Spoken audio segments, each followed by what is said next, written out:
Hi! In front of me is REALME 11 and today I would like to show you how you can operate vibration settings.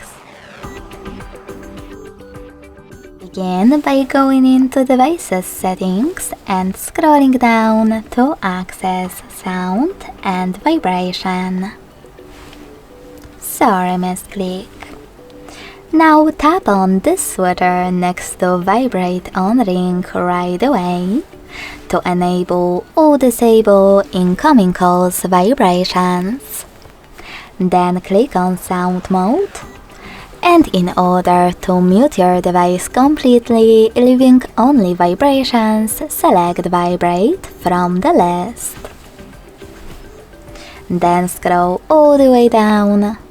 Click on Haptics and Tones and use this switcher next to System Haptics to turn on or off haptic feedback for touches, swipes, and more.